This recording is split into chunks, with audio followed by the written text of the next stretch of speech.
This is Snake. Can you hear me? Good. The mission is simple.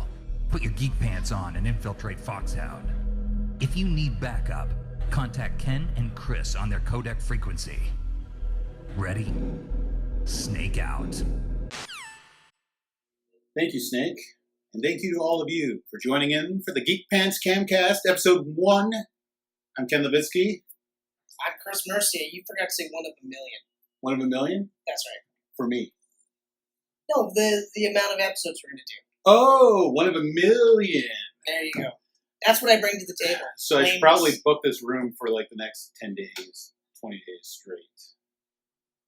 Where are we going to go? I don't know. We ain't going too far. Yes. So if you're wondering what this is, it's basically going to be a pop culture podcast. Chris and I, we're geeks at heart. Since we met when we were 5. Yeah. Nerds forever. That's right. Nerds forever, geeks, if you will. But Geek Pants, I think, is always good. I don't know why. I like Geek Pants. It's going to be everything. That sounds Movies, good to me. comic books, video games, might even be some wrestling. You never know. Oh, there'll be some wrestling. Because, I mean, let's be honest, right? You got to get back in the game. Wrestlers were the live-action superheroes for us growing up. That's right, but you got to get back in the game. I got to get back in the game. So I don't know what you're talking about. Yeah, you're out there. Sweaty Man A versus Sweaty Man B. Big boob chick on the side. Actually, they're not that big boob. They actually look more like women these days. Yeah. Not plastic Barbie. Speaking of which, Mae Young Classic. Fucking awesome. Yeah, but every time you say Mae Young, I just go back to the days of hands. Well, it's like I said to Michelle, like they had to call it the Mae Young Classic. They couldn't call it the Fabulous Moolah Classic. No. Because of all the controversy surrounding her back in the day. Oh, Did you find out some of that stuff? No. She's like a glorified pimp. Oh, that's sweet. Good for her, though. She would hold down other female wrestlers, hold their pay. Yeah, like there's a lot. We won't get too sidetracked on that one, just because obviously this is 1 of a million, so we need to 1 of a million, keep it rolling along. Yes. But so I'll say thanks, Snake, too. That was awesome. I can't believe Snake did that. Yeah, Snake's a good guy. You know, he's got took time out of his day infiltrating Foxhound. Yes, to talk about Geek Pants and us and our Kodak. I don't know what our number is for Kodak. Figure it out. It's like 14086. I think that's an actual Kodak. I think that's an actual We'll have Kodak. to look on the back of the boxer. Oh, okay. Right? Going back to the PS1 oh days? My God, so crazy. Metal Gear Solid. I love it. I love it so much. We'll have to talk about Metal Gear one day. Yeah, we'll have like video game retrospectives whole and episode stuff like that. Yes. So much. I'm excited. Like, this is pretty cool. It's pretty awesome. Basically, you're going to just sit in on one of our usual conversations. Yeah. Like when we get going, the wives usually have to stop us. Or they leave. Or they leave. Fuck, this is irritating. Yeah, I'm good, guys. Oh, I married a child. Boy, that's great. Well, I 34 and I started driving, so I guess glorified child for the longest time. That's because you've been flying the whole time. Right. Right? That's right. But Tis the shirt. Right now. And Chris wearing a Superman shirt for the people listening and not watching. You have to keep that in mind that some people may listen and not watch. That's right. That's right. Yeah. Wearing a Superman shirt, 1 of 7, I believe, at this point. I'm wearing a Batman watch, which is 1 of 8 different superhero watches. And I'm wearing purple underwear. It's the only pair I own. Underwear. Oh. Who wears you're, underwear? you're one of them. Yeah. So essentially, we're going to... I'm not. I actually wear underwear. The Geek Cap. The Geek Cap. The Geek Cap is basically us just chatting about the big topics of last week in movies and comics and video games. And then from there, we'll go into our big topic of the day. I don't have a segment name for the big topic yet. I actually thought it was talking about the Bat trilogy. Just simple as that. That was one I thought of. Yeah, and we're talking about Batman Returns to Batman and Robin. No, you're right. I guess the Nolan trilogy. Oh, the Dark Knight. The epic Dark Knight trilogy. That is our main conversation point for today. That's right.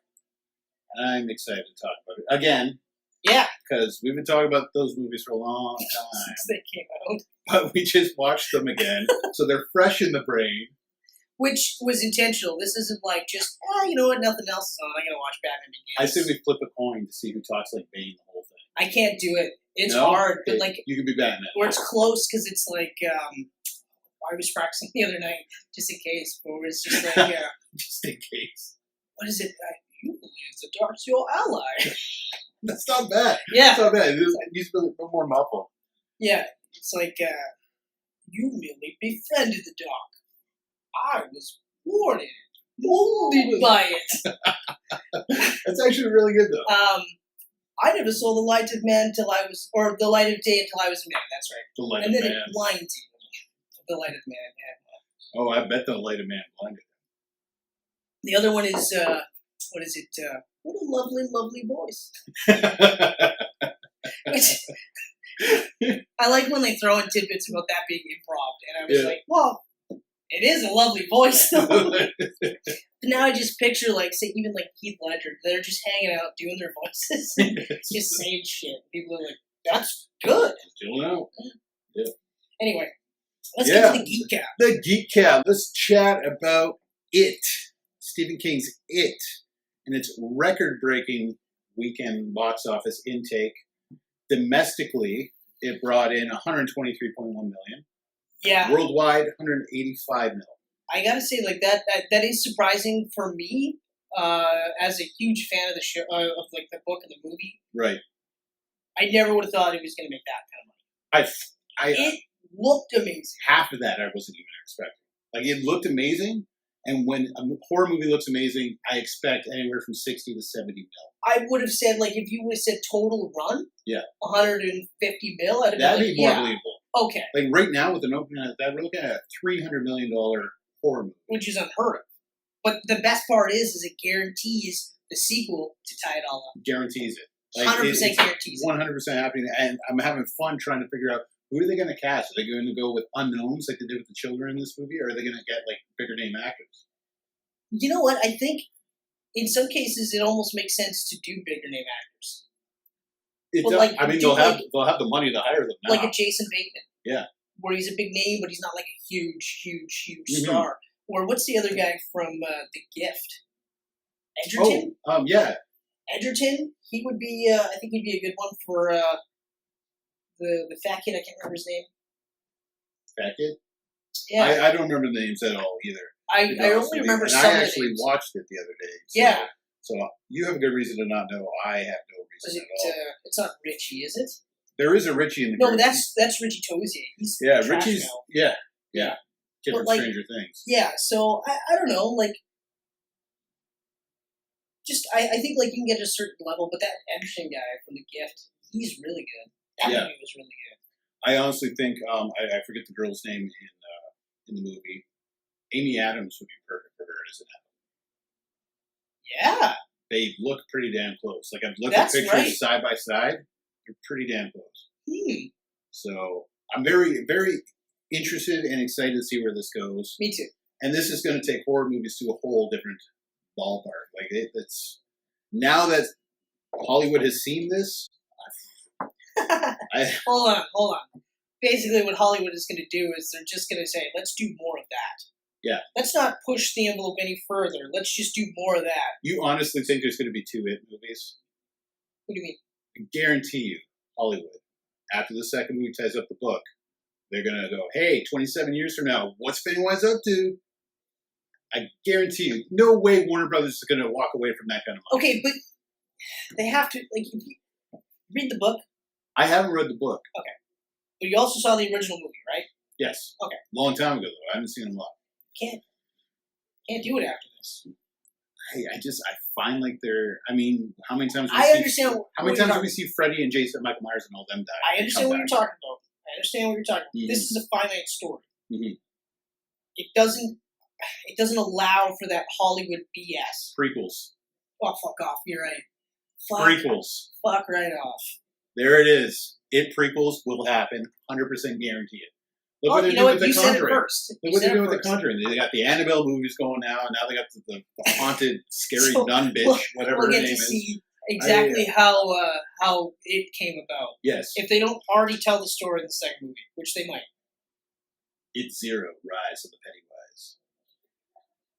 Ooh. That actually does sound like just good enough where somebody in the Hollywood office was like, I just got a raise for that. Yes. It'll be the worst pile of shit movie ever. The one guy who has zero taste in podcasts who listens to this, I just got him a raise. Yeah, that's right. Oh, God. Yeah. Okay. I'm a piece of shit. All right, moving on. Guardians of the Galaxy Volume 3 officially announced by James Gunn coming to 2020. Didn't see that coming. Yeah, it's a no-brainer. Yes. Okay, especially because like we were talking about this before we started, and I said like Captain America was one of the only Marvel trilogies that got better and better, or at least expanded and pushed forth better stories. Exactly. Guardians is the other one that got better and better. Mm-hmm. You know, there was no like first one was really good, and the second one was all right. Yeah. You know, like Avengers 1 and 2. Avengers 2 is still a really good movie. It is. It's good. It's just good. It's not like whoa. It's above the bad ones in the Marvel universe. That's right. But it's far from the top. Whereas like Guardians 2 was so good that I have a hard time picking my favorite out of the two of them. And I edge out the first one simply because it was the first time that you saw anything like that. Yeah. And I have a feeling that I'll have a similar thought process if Deadpool 2 does a similar thing. Because then it'll be like, well, Deadpool 2 was awesome because of this, this, and this. But Deadpool 1 was this because you'd never seen something like that before. Mm. And it was just so different. Exactly. You know? So. I don't know. And douchey Keith Russell? Or Kurt Russell? Like he was, Keith Russell. Yeah, Keith is his brother. In some of the scenes where it doesn't quite look like Kurt, it's actually his that was Keith. It's his brother. They went the Paul Walker route. They got brothers to step in. That's right. Yeah. Too soon. We're not supposed to know about Keith Russell. I can't even. Keith Ruffle. Yeah, Ruffle. Anyway, what's next on the list here? Okay, before I stutter my way through it. We're keeping with the Guardians of the Galaxy. Okay. Concept artist Andy Park. Who does all the Marvel movies, right? Yeah. Who registers as a Marvel comic book artist. And consistently really good.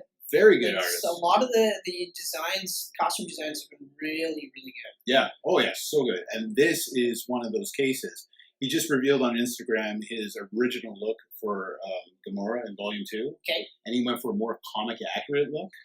Right. So, did you see this yet? No, but I heard about this. Okay, so he went hooded.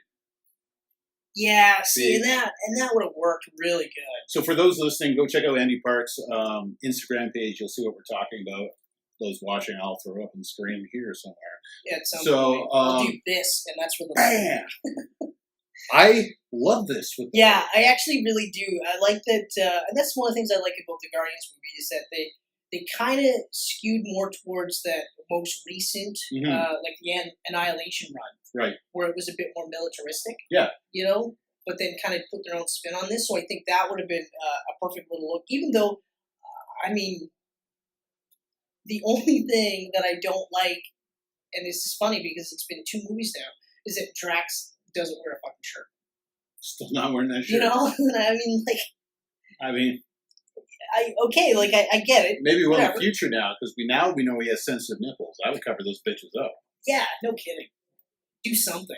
But like, they're that bad, man. Jesus. That's right. But you know what? Like, I mean, with the other thing I have to say that I really like about the Guardians series is that it is tied, kind of tied to the other movies, right? But it's its own universe.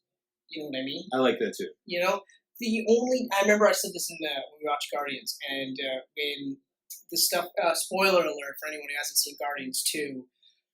Watch it. When Keith Russell is destroying... Ruffle! I tried to say Keith on purpose, but I said Ruffle. It's so great. You think of it still, right? The ruffled collar? Yeah, whatever. We're going with that? Whatever. Okay. But like when he's destroying Earth, I remember I said, where's the Avengers? Right. That was the only time that I was like... And it made no sense that, like, even if it was happening, like, quick and then it was done, there was nothing. You didn't see, like, Iron Man fly or anything. I thought that as well, but then James Gunn kind of said something along the lines that the Guardians movies, the whole trilogy, take place before Infinity War. Okay. So now the whole trilogy is taking before Infinity War, where is the first and the second movie take place? You know what I mean? Like, did those take place before Avengers? Okay. Before there was even an Iron Man flying around? Because now with their inclusion in Infinity War, like this is it's an odd timeline. But if you look at, because they make a point of showing you 1985 or whatever. That's right. And then they actually say like X amount of years afterwards. Yes. And it lines up with the time period in which Guardians came out. That's true. So no, I'm gonna have to say call BS on that one. Okay. I think Gunn is trying to. I'm gonna speak for him. I think he's just trying to like make it so that we don't do that thing where we're like, where's the other Avengers? Right. Like even in this case, we could say, well, obviously the Avengers are disbanded, but then I would say, well, what about Iron Man? Yeah. Like at least Iron Man. Could be anyone, right? I mean, anyone. Now that we know that Agents of S.H.I.E.L.D. also takes place, why S.H.I.E.L.D. agents even? Because Agents of S.H.I.E.L.D. sucks. Could it Nick Fury cameo? Could have had him. Something along the lines, like it's not like I anyone. needed to have the entire group show up and be like, "We're here to save the day," but just something where I could, like, if immediately my thought process is, "Where are these people?" I'm out of the movie. Right. Yeah. No, I hear that because I thought that as well. But it also happens very quick in the movie. I know. I like to think that hey, maybe Iron Man's flying towards it right now when it stops. Yeah. And I mean, I guess at this point, like, we're gonna just have to leave it at that because I mean, I kind of hope that in Infinity War they bring up something about that destruction from Guardians too. that would be a nice touch. At least because then at least for me, I'd be Then we like, got that little- okay, all right. Like Iron Man going, oh, I was going to stop that.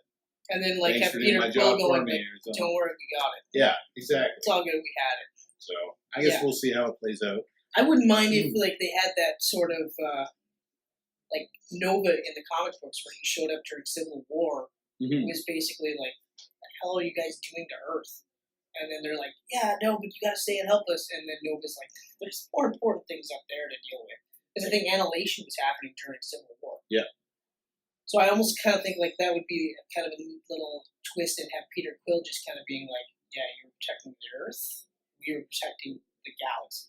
Right. You know, that kind of thing. A little bit of a snark right back to Tony. That'd be good. I would You like know? that. I'm looking forward to their chemistry together. It'll be interesting to see, especially because like that one and also Tony Stark and Doctor Strange. Yeah. Because those two are almost identical. Oh, 100%. Yeah. Like Doctor Strange is apparently in Thor Ragnarok, which is actually the next thing I'm bringing up. So this would be a good transition. That is actually not a bad segue. Not bad I for a wonder. show. Yeah, I know. I wonder if the two of them talking is going to be a lot like when Thor's talking with Iron Man. Tony Stark. Well, I mean, like, because really the only difference is that like Strange is more of a dick. Oh, he's an arrogant piece of shit. Like he's more in your face, whereas Yeah. Tony's a bit more like You're cocky, but you're funny at the same sarcastically time. funny Yeah. to the point where it's like for certain people they might be like, okay, Mhm. all right. Whereas with Strange, you're just like, what a dick, He's such a piece of shit. Oh man. you know. And I know a lot of people didn't like the ending for Doctor Strange, but I actually thought it was kind of nice. Like it was Yeah. a refreshing sort. Like yeah, it was that big huge CGI thing, Holy fuck, man! but like at the I same felt time. like I was watching Spawn again. But at the same time, though, it wasn't that big, huge battle where you're just like, I don't even know what the hell's going on.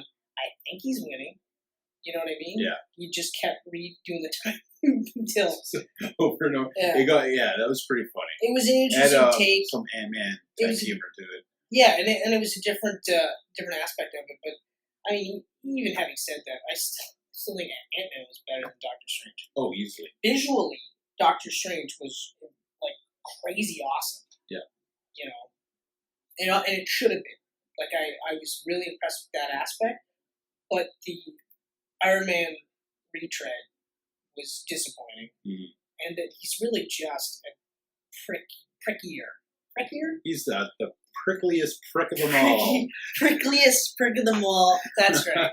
Where I think even Tony might say like, "Oh, that's a dick." That's actually You know? funny if he brings that up. So Thor Ragnarok officially projected for a 100 million domestic opening. Kind of saw that coming with them adding Hulk and everyone into the film. Now, when you say opening, you're saying opening weekend. Opening weekend, 3-day opening weekend. So, if memory serves correct, I believe the first Thor made 55, hopped up to 85 for Dark World. They're figuring another 15 on top of Ragnarok. You know what? I could see it. I don't know. I don't want to necessarily say opening weekend. For some reason, like Thor was the weird one for me. Like I thought he would have been bigger than Captain America. Yeah, same here. Especially with, that's Captain America. How's the rest of the world going to but granted, they did it in a way where now there's mass appeal. He's not just this. Yes, he's patriotic, but ultimately he just wants to do the right thing. That was the whole point why they had the first Avenger as part of the subtitle of the first one. Yeah, exactly. So that you can't just release a movie called Captain America. That's right. So, but even having said that, I thought, like, okay, well, Thor would have been like the one that would be like, yeah, and I thought and then yet every one of the Captains. To me, like growing up, I had my dad read me his Thor comics. Like Thor was larger than life, man. Those guys, those tales, like. So fucking good. Like you read me as Captain America's and Daredevils and Silver Surfer and everything too, but Thor, like that world. Yeah, and I mean, like, and for me, Thor. The only real stuff I got out of Thor was from the Marvel cards that we had, and then from your dad because of course we go through his comics and stuff. Yeah. So like, I mean, and he had the older shit. So like stuff. And of course the concept of Thor is out there. Yeah. We're talking about gods. And apparently aliens. I do get a kick. Can't call them gods in the movies. I do get a kick how they're skewing. Well, they haven't said they're aliens. They haven't officially, but you might as well. But that's what I mean. Like, they're skewing it more towards aliens, so it's... Yeah.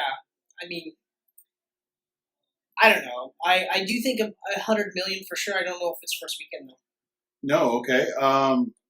Fandango, which is a big fucking ticket company in the U.S. Yeah. Not in Canada here. They're saying it's projecting ahead of Justice League at the moment. I have to say, though, I do think it gets to 100 million before Justice League. Yeah. If that pre-critics buzz that happened to Batman vs. Superman and Suicide Squad hits Justice League.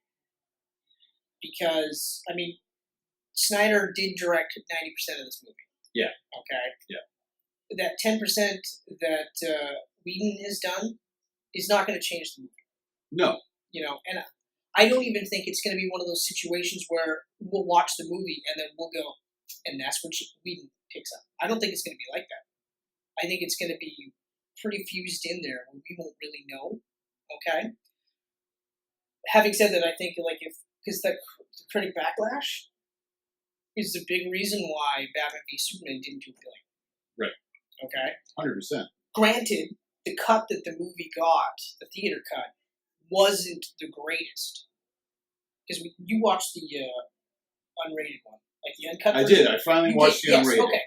Which was excellent. Infinitely better. Way better than the theater. I understand why they cut it down to 2.5 hours. Yeah, I mean, who's going to watch a 3+ hour rated R Batman Superman? Yeah. In the theater. Exactly. So, you know what I mean? But it does flesh out everything. It's a lot better. Mm-hmm. Suicide Squad unfairly got savaged. Oh, yeah. And I mean, I know that they were trying to skew it like, hey, this is our version of the Guardians of the Galaxies, and I think that's the big reason why they got savaged so badly. Yeah. But, that's another movie where they cut a lot out. There's still that rumored extra bit of Joker from Jared Leto that we haven't seen. Yeah. Which I want to see. I want to see all of it. I hope an extended cut or something is released. You know what I mean? However, if the early reviews are like Wonder Woman, well then Thor doesn't have a chance. Right. Because Wonder Woman, and it's funny because Wonder Woman is a great movie, still has that CGI bad guy that everyone seems to complain about. Mm-hmm. And it was an awesome movie. It was absolutely great. It earned every bit of money. Yeah. And it's funny because she's now the character that is the hopeful one. Oh yeah. Should have been Superman right from the get-go, And then you have Batman being the darker sort of in between the two. And Wonder Woman's always been about just love for everybody. Yeah. But now she's the beacon of hope, which is incredible. A little hard for me to swallow because that's, the Superman role. Yeah. But that's amazing that they've now shifted her. And so, like, Superman should have been the Captain America of the franchise. Now Wonder Woman is. Mm-hmm. That's incredible. So if, like I said, if they get that kind of buzz, Justice League will do $100 million easily. Yeah. And probably get ridiculously close to $1 billion, if not make $1 billion. If it doesn't get that early buzz, it's not gonna. It'll do the 700, 800 million, and that's it. And the Thor will annihilate. Thor is. It's really tough. I think they're going to play really close to each other opening weekend. It'll be interesting. Like, I honestly think the two of them are going to finish just mere 5 to 10 million apart from each other. It's going to be so freaking close. Yeah, I guess I really shouldn't be thinking of it like a blowout. Like, not either one is going to blow out. Because, again, we're talking about how Thor isn't the most marketable one. Right. Which is surprising. But also because his movies are now so far in between. Yeah. Way far. Like, Dark World was how long ago? Dark World was before Age of Ultron. Big wait for the third Thor. But it makes sense because this is apparently probably going to jump right into Infinity War. Which I think actually will work in Thor's favor. Yeah. To be the one that bridges the gap. The movie does look like a lot of fun. I was very skeptical at first. The initial looks. Apparently, like, you cut Thor's hair, I'm pissed off. Yeah. Okay, kind of makes sense.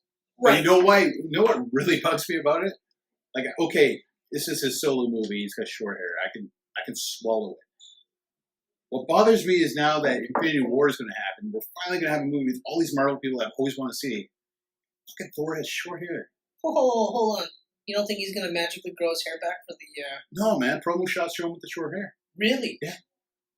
Yeah. Then put the helmet on him. I'd put the helmet on. Put the helmet on. Put the fucking helmet on. Out of on. all the guys, his helmet is the only one that shows the face. Mm-hmm. Like when Cap takes the helmet off, I'm okay with that.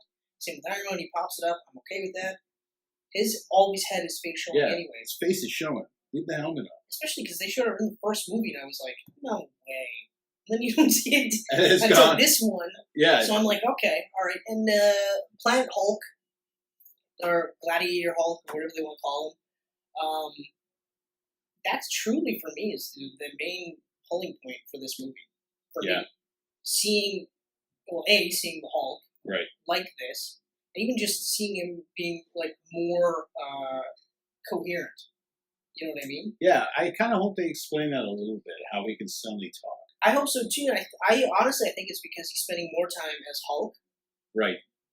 And less time as Banner. Because I mean, like, up until the way I see it, and obviously I don't know, and I won't know until I see the movie. But the way I see it is, when Hulk's on this planet, he's probably Banner very sparingly because the longer he's Banner, the more chance he's going to get injured to some degree. Now, I don't want to say he'll be killed, right? Because they had that he spit the bullet back storyline or tidbit in Avengers, but this is a means for survival. Yeah. And also,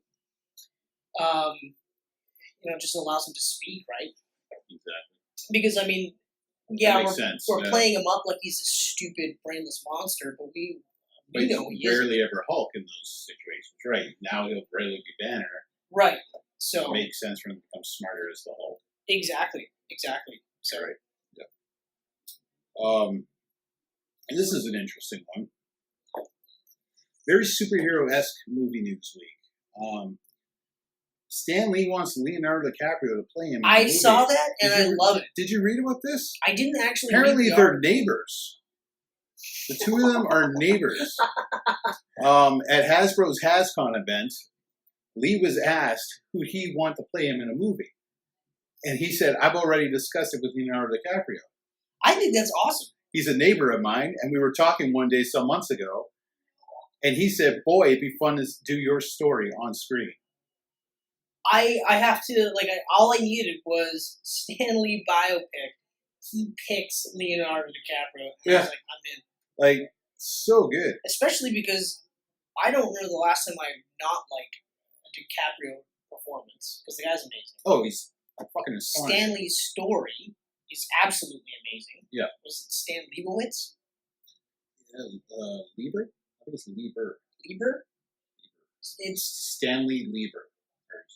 Okay. Something like that. Or maybe you're right with... I don't know. Lee is somewhere in there.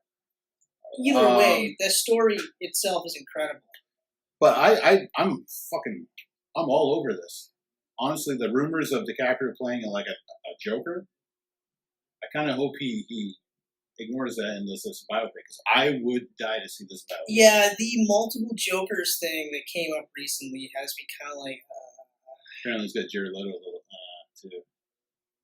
And I don't blame him. I mean, I don't blame him it's one thing to pass the torch to someone else to play Joker, but to do this and well... Even, like Michelle was saying, she's like, well, how do you feel about it? And I was like, well, first of all, I don't feel like we need an origin movie for the Joker. No. Because, like, that character, even after, like, when you watch the original Batman movie with Michael Keaton, that guy, that character, I don't feel has ever really needed an origin story. I like the, oh, you're right, Stanley Martin Lieber. He's Lieber, okay. I like that it's, like, he said in the Alan Moore book, where it's just, like, multiple choice. You know? Mm. And sometimes I feel like I was the Red Hood and I fell into a vat of chemicals. Sometimes I feel like I was a failed comedian who got hot with the gangsters. Sometimes I feel like you should ask me how I got my scars. You know what I mean? Yep. And I like that. You know, like, even though... I really honestly have zero interest to see a Joker origin film. Yeah, like... Zero. You know, whether Martin Scorsese's like, attached to it or not, I really don't give a fuck. That's right. I feel like it's going to rob the character of something. Yeah. You know, Batman's story is so fundamentally tied to the character that you need that. You don't need to see it in every single movie. No. You don't need to see the origin every single time. No. But I don't feel like we need to see a Joker origin movie. What I think, honestly, is DC's doing this spaghetti thing where they're just throwing things, and when people get hot on something, then they'll go with that. Yeah, and they're going back to what they were. You know, like you got your extended universe now, and yeah, critics aren't loving a lot of it. No. Well, to me, I'm enjoying them. I thought Man of Steel was great. I enjoyed Batman vs. Superman for what it was. Yes. The unrated cut's a hell of a lot better. Exactly. Suicide Squad was a shit ton of fun to me. So good. So fun. Largely, Wonder Woman is... Largely because of Harley Quinn, though. Yeah. Harley Quinn was the maker for that movie. Yeah. And then Wonder Woman is just... mind-blowingly good. To me, Wonder Woman's better than 3/4 of the Marvel movies. Yeah. So, you know, I mean... And the other thing that Marvel or the DC does not get enough credit for is they don't have like a movie template that some guy has created. Right. And then they just plug in different characters into this template, because like that's like 90% of the Marvel movies is that template. Yeah. You know, the 100%. Exceptions will be, well, the Cap series is an exception. The Guardian series is an exception. But other than that, like even Ant-Man, I liked Ant-Man a lot. We both did. That was surprisingly good. Surprisingly good. It's still a paint-by-numbers Marvel movie. Yeah. And it's a paint-by-numbers Marvel origin movie, to boot. And, you know, Doctor Strange, same thing. And I feel like Black Panther is going to be the same thing. I don't. It's not going to be an origin story, though, is it? Because the kind of... Unless... Well, I mean, I don't know. I'm assuming this is taking place after Civil War. It's going to have to, but I almost feel like there's going to be elements of before and after. Right. But I don't know. But I still feel like it's going to be that template. I'm excited about Captain Marvel's 90s setting. So am I. I'm interested to see that one. And it makes me wonder, did they go the 90s setting after seeing the success of Wonder Woman taking place in the past? Part of me wants to say yes. I don't know, but I mean, it makes sense. Yeah. That they would sit there and be like, oh, time period? Well, Guardians was kind of hit in the 80s and in space, so why don't we hit the 90s, right? Mm-hmm. And I think we're coming up to a 90s rebirth type of thing. Yeah. So that's gonna be nice. The only problem with that, though, is they have to explain what she's been doing. Yeah, where has she been? In the meantime. Why weren't you involved in any of the Avengers movies? Why, like... She's going to have to be in space. I know that, like, Fury hints at other super beings in Iron Man. Right, yeah. Right, but, I mean, is that really the only way you can get out of jail free? Is by having that blanket sort of vague phrase? Hard to say. But, I mean, at the same time, we'll see. I'm pumped for it. But, like, getting back to DC, like, they're not really a template movie. I mean, Man of Steel was a template from Batman Begins. Yeah. But then Batman v Superman, it's its own beast. Oh, yeah. You know what I mean? They took bits and pieces from different comic stories. Right. Obviously, you get the death of Superman in there. Times 2. Times 2. You know, and of course you got like Dark Knight Returns, and you've got Doomsday and all that stuff. But like, I mean, that's a more epic film than Even a touch of Red Sun. Really? How do you feel? Batman's nightmare thing? That was very Red Sun-esque to me. Really? To me it was. Oh. I mean, just from the fact that he's wearing a duster, I guess I can see that. Yeah. Although that did look pretty sweet. Made no sense, but yeah. Yeah, yeah, exactly. And I mean, like, some of the stuff they're talking about, like doing Flashpoint in the movies. Oh, already? That was the first thing I thought, too. Right away, as soon as I said Flashpoint, I was like, well, there they are writing Ben Affleck. Yeah. But then, like, what are we going to do? Are we going to have, Jeffrey Dean Morgan be the Batman? But as Thomas Wayne? Same age as fucking Affleck. And yeah. Even though, like, right now, Affleck's not my favorite Batman, I don't know what they're doing that makes him want to not be a part of this. Or at least appear like he doesn't want to be part of this to some degree. It seems like he wants to be a part of it, and I don't know why other people... You know what? It's Warner listening to the stupid fucking fans. Yeah, I'm saying that's got to be it. It's got to be it because, like, stop really judging him on fucking G League from fucking 15 years ago. Like, or even like Daredevil. Have you seen Argo and The Town and Gone Baby Gone? Like, the guy, you know, he's not the same Affleck as people. His Batman is really good, and I know I just said, like, he's not my favorite Batman, because he isn't. Yeah. But that's come down to the writing and the direction. Oh. So he did a really good job, considering that this was a very inconsistently written Batman. Mm-hmm. You know, and even, like, Snyder's said before, he's a huge comic book fan and stuff like that. I don't buy that he was a huge superhero fan, though. And even for him to say he was a huge Batman fan, I still don't buy it, because, you know, Batman mows down more criminals in Batman v Superman than he did in, I think, the entire 6 movies beforehand. Yeah. Like, even in the Burton movies, he did kill. He killed, like, 2 or 3 guys in both those movies. We're, like, looking at 25, almost 30 people that he kills. And I'm not talking about the nightmare scene. Okay? As far as I'm concerned, that's an Elseworlds type thing, or a possible future, right? Yeah. That's a different scenario. I'm talking about the actual movie that happened. That's 30 people that he either intentionally killed or inadvertently killed, and those are both 2 big no-nos. Mm-hmm. Even though, and we'll talk about the Nolan Batman and how he didn't save people and stuff like that. Yeah, today we're doing the Nolan Batman, but we're definitely going to talk about the DC Extended Universe in the future. Yeah, so I won't get too far into it, because obviously we only have so much time. But that's a prime example where, and say it's the same thing with Joker, Jared Leto's Joker. I can't really judge them on their Batman merits because we haven't seen too much of them. Yeah. You know, you can't really say much. Seen a whole movie of Affleck's Batman. It was really good for what it was, which I didn't feel was good Bruce Wayne or a good Batman. Hey, look at that. Mood lighting. I like it. There it is. But you know what I mean? Like, in my opinion. Yeah. You know, and of course, once we get to the Nolan Batman, you'll see why I feel that way. But yeah, I mean, to sum it up, I feel like DC is unfairly getting slammed. You know, I mean, I agree. I honestly believe Rotten Tomatoes is the worst thing to ever happen to movies. I actually have to agree. I have to agree. Ever, because now no one will watch a movie and make their own opinion.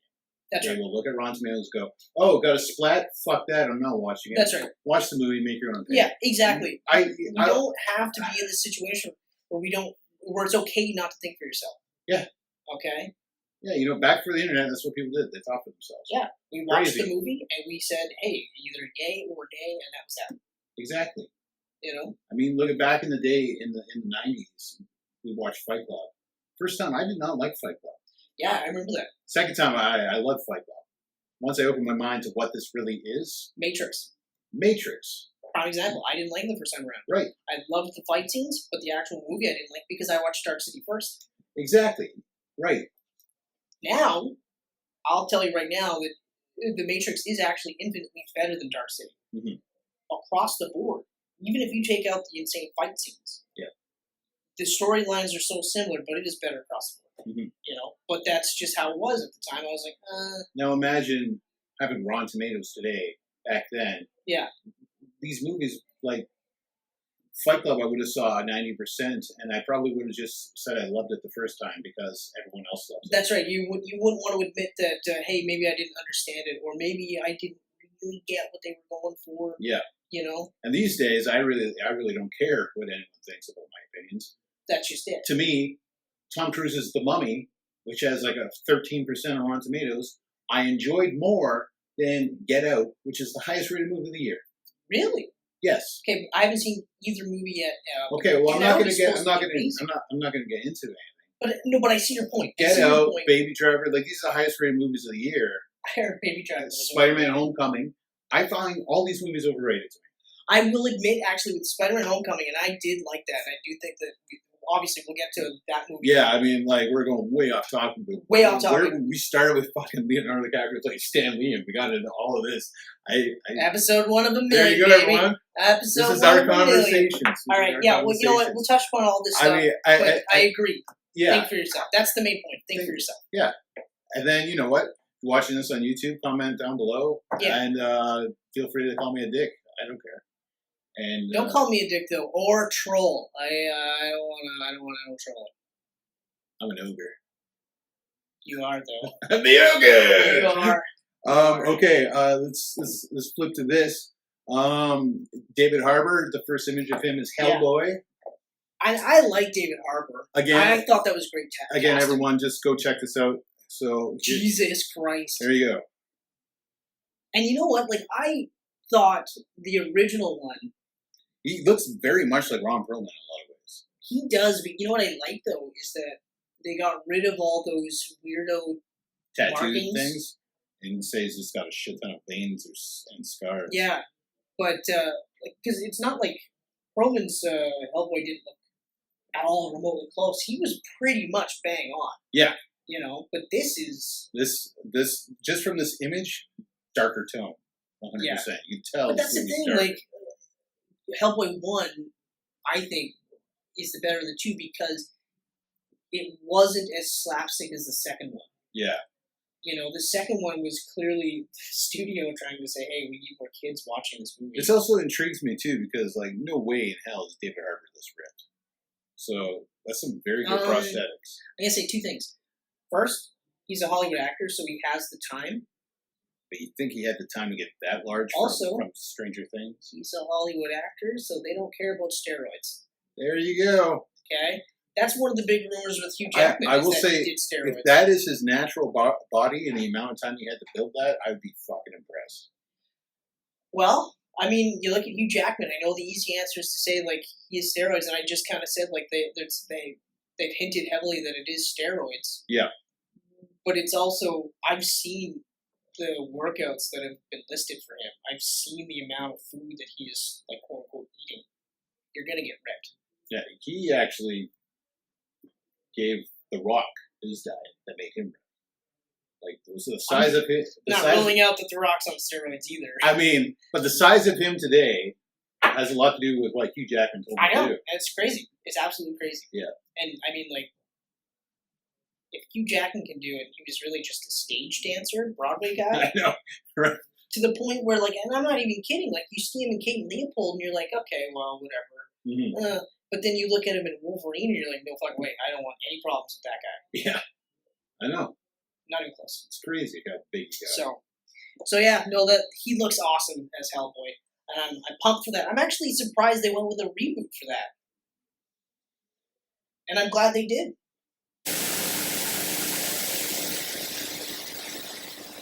Hey, we're back from that. I don't know what that was. The lights went out, and now the podcast stopped. And It's Annabelle from The Conjuring. is that what it is? That bitch.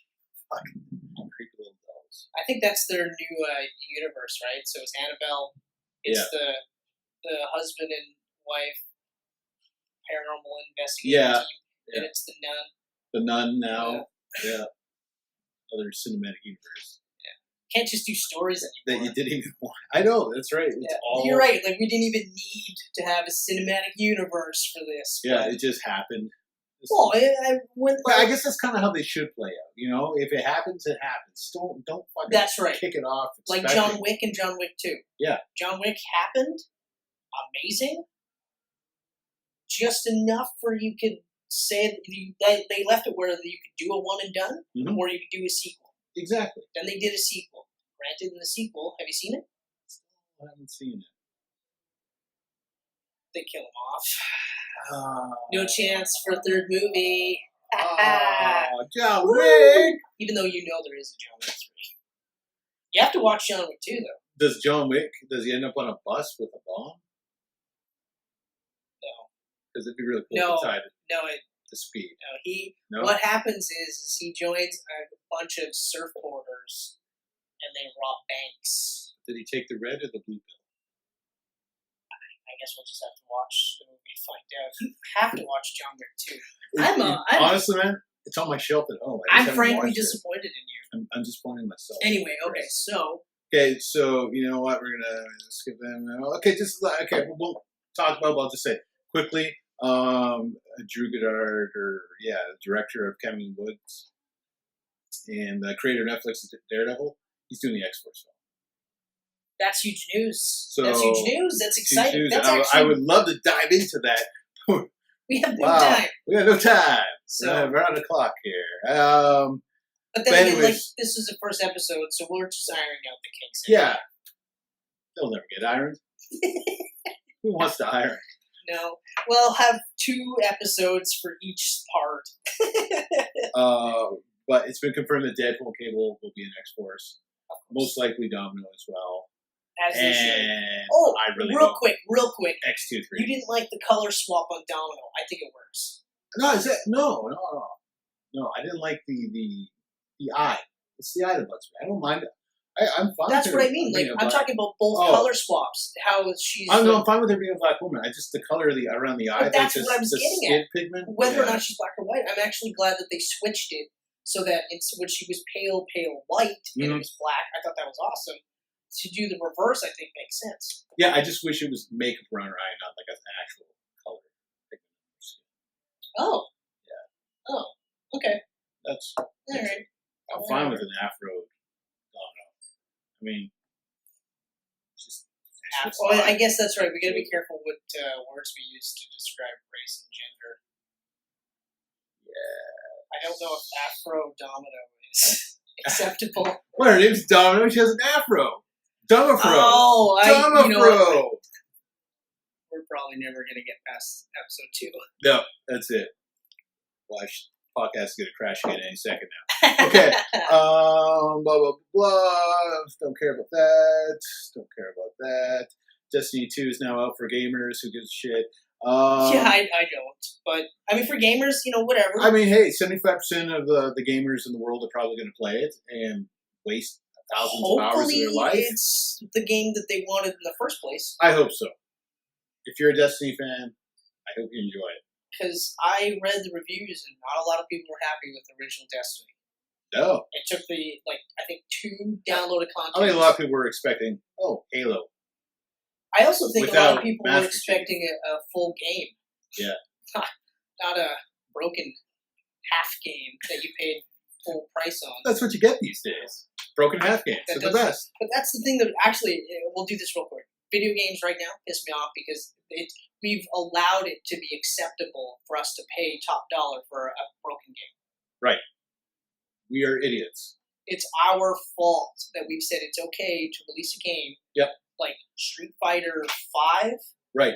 Which was like half complete. And I think it was not even. I think it was a quarter complete, but you paid $70 for a quarter complete game.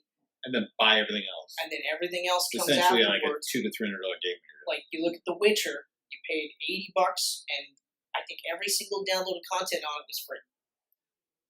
I think some of it was, well, they had a big update. I think, but yeah, but nevertheless, the game itself is like 100+ hours for $70. You spent $70. I think if at most they asked for another 20, and that was it. Yeah, something like that. So again, didn't play Witcher 3. Model. I never played it. I don't have 100 hours to play games anymore. I don't either. Like when they say, "Hey, this game's 8 hours." I shouldn't say that. It depends on the game because I didn't think I had enough time to put into Red Dead Redemption. After playing it for 2 hours, I put in the time. Yeah, okay, and I put 40 hours into Africa.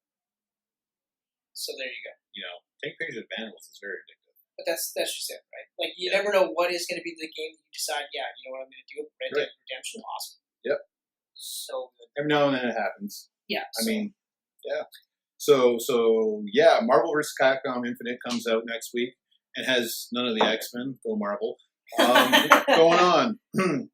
The SNES Classic is hitting stores on September 29th. It will not reach Thunder Bay, though. Nintendo is asking fans, do not go to eBay to buy this. We are making more. So they've learned from their past mistakes, so much so that they're also re-releasing the Classic NES. Oh, see, that's good news. That's good news. So there you go. Don't go I'm gonna have support to the sculptors.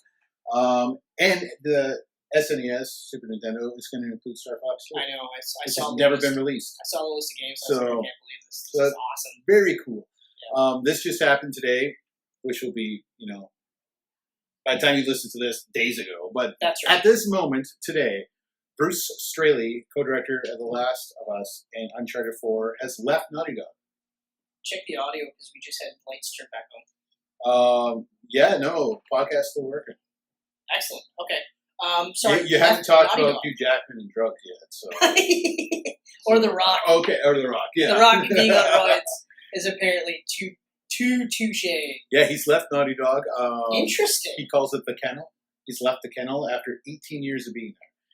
He took a break. He's not co-directing The Last of Us Part 2, so he took a break and he decided, hey, I'm enjoying this more. I'm leaving Naughty Dog. So he's just done. He's done. As of now, he's done with everything. He might end up at another studio one day, but as of now, I'm pretty sure he's done. All right. Yeah, it's not like the Hideo Kojima, Konami, like, go fuck yourself bullshit. So, best of luck, Bruce. Thanks for The Last of Us, one of my favorite games ever, and Uncharted 4, the most disappointing Uncharted game. Yeah, I had a feeling you were going to say that. I haven't played it. Don't tell me anything about it. I will play it, but it's hard to follow up Uncharted 4. Nathan dies. Why would you do that? John Wick didn't die. I just said he did. We said Nathan actually died. You just did.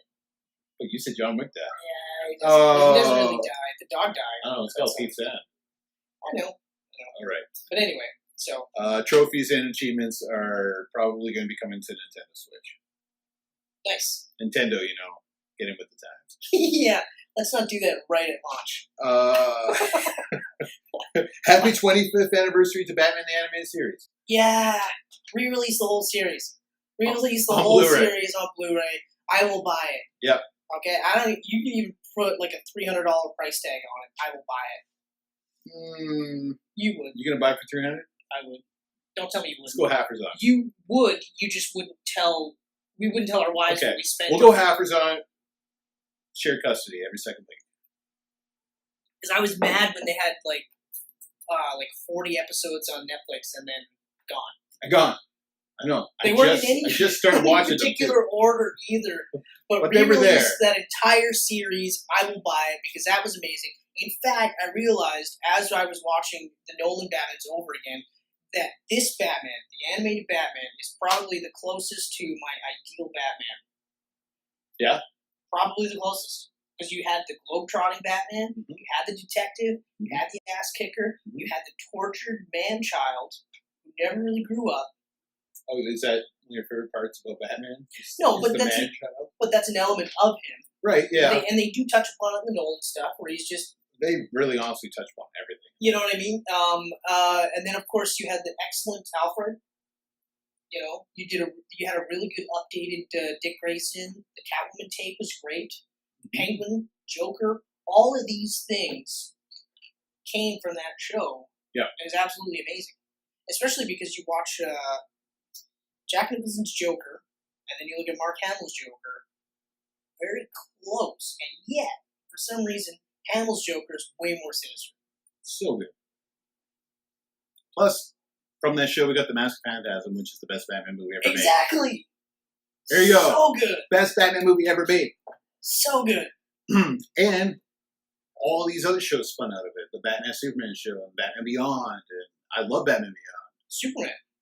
Justice League. Like, so much spun out of that. Like, it was incredible. And I mean, like, Hamill and Conrad doing the Batman Arkham games, like, it's like 25 years of pretty much non-stop animated series. Exactly. Influence. Exactly. And, like, Paul Dini.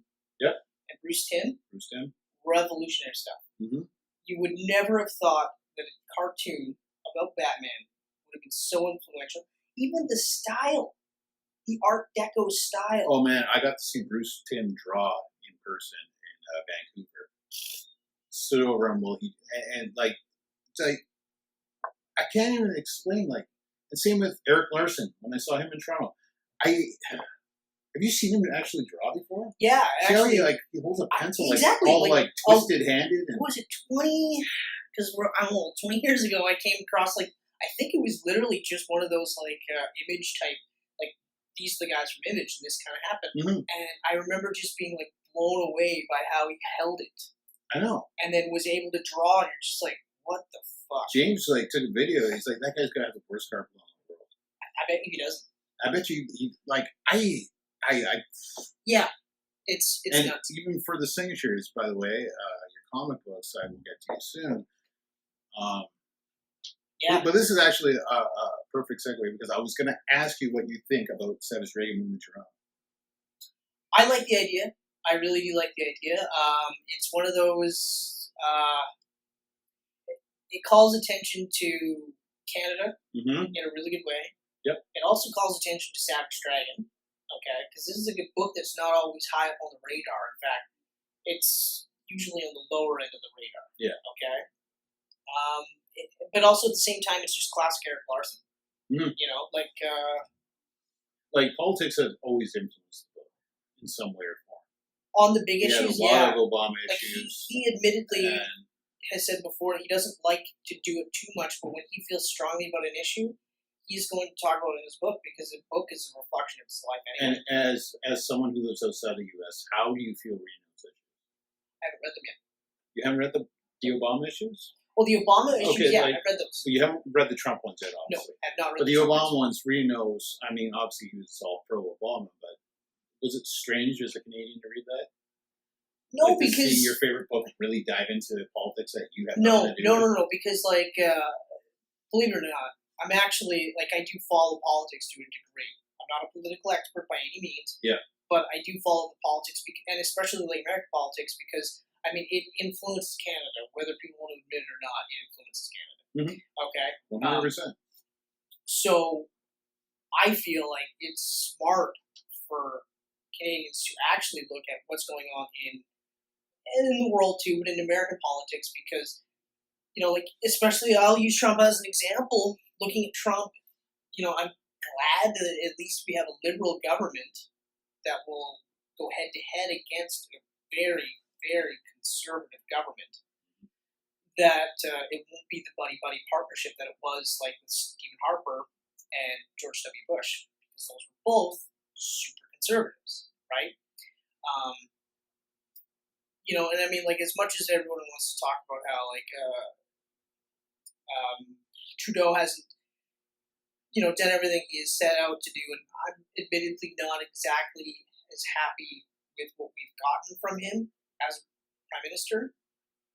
At the same time, it could be a whole lot worse. We could have a Prime Minister that is glorifying hate crimes and making it seem like it's okay to be a bigot and racist, to be a sexist, homophobic pig, you know? So it doesn't bother me. It doesn't throw me for a loop when I come across that stuff in comic books. Yeah. At all. In some cases, I welcome it. Like in a book like Savage Dragon, I feel like it has its place because that skews to an older audience. A book like, say, Batman or Spider-Man, I don't think you should do that because that skews to a more general audience. Okay. I don't It makes think, sense. because like a 10-year-old kid can start flipping through Batman, and no one's gonna blink an eye. No one's gonna be like, "Whoa, you can't read that." But now he might be coming across stuff that his 10-year-old brain might be able to go like put the wheels together, but maybe not understand it on the level that he should. Mm-hmm. Right. Right. It's kind of like how I feel about sex in comic books. I almost feel like you don't really need to ever even mention it because they're fictional characters. They're not really having sex, okay? But like in a book like Spider-Man or Batman or whatever, less need to do that. But again, with Savage Dragon or other books like that, like Invincible, for instance, you can go that route because they skew to a more adult audience. Mm-hmm. You know? They're not afraid to go places. Right, but Other also... books will not go near. But also, it's not so much that they're not afraid; it's the core audience is older. So it's like having your 10-year-old kid watch Sopranos. Yeah. You know, you're less likely to do that because of the content in there. You know, even if he's a really smart 10-year-old, you're still going to be like, let's hold off on this, right? So that's kind of where I feel like that. So in a book like Savage Dragon, it's not as jarring. If all of a sudden, say, Spider-Man started to do that, or Superman, I'll even say Superman, and I'll be like, I don't know if that's really the book to have your platform, you know? Mm-hmm. How do you feel about it? Well, I don't read Savage Dragon. And the books that I read, politics don't really affect them that much. I mean, Invincible, which is strange because Invincible and Savage Dragon apparently are in the same universe. Right. Crossovers and stuff. Yeah, yeah. But the presidents and stuff like that never really comes up. That's true. So, and then, well, you know, like Invincible, Wolverine, and X-Men, like that's always been my thing. And so I've never really had to deal with that. Whereas... To a degree, though, because X-Men is surprisingly political. It is, to a degree, but it's fictional most of the time, right? It's not... It's a huge It's allegory not for really race digging into relations. the real world. It's a huge allegory for race relations, though. Yeah, 100%. For that stuff. But, like, you're not going Which to is see... political. You're not going to see Trump. Like, when Savage Dragon comes up in the news, very often it's like something to do with Obama or That's Trump or like I've No, never. I understand what you're saying. X-Men pops up every day, you know. Like I get when what you're Savage saying. Dragon comes up, I'm like, oh, what's going on? Oh, he's moving Toronto. Okay, let's go. Oh, Trump. Yeah, no, Okay. you're right. Yeah. So I just want to see how you felt. But I mean, you haven't read the Trump issues yet, so No. I thought it was pretty cool. And I think actually, it's a great I actually idea. said Eric Larson, welcome to the future home of Savage Dragon. And he was like, you know, I still live in Oakland, California, right? Yeah. And you were like, shut up and sign the covers was for like- my buddy. Enjoy sitting down here in this basement for 4 days signing books and talking to weirdos. Yeah. Yeah, so anyways, I guess we'll wrap up Yeah. by saying rest in peace to Len Wein. Yeah. The Yeah, creator of Wolverine, co-creator of Wolverine, Right. my favorite hero, obviously. Yep. Swamp Thing. And the writer of Giant Size X-Men, so in that case, creator of Nightcrawler, Storm, Colossus, Warpath, or Thunderbird. He was Thunderbird. Thunderbird in that issue. Yeah. Banshee. Banshee, that's right. So, And I mean... of course, Wolverine was in that one too. Yeah. So... Yeah, that was, not as near and dear to my heart, but I mean, I obviously hope my thoughts and prayers for everyone involved. Yeah. Because it's just, you never want anyone to go, ever. Yeah. You want them around forever. Actually, I read a very interesting interview with Chris Claremont today.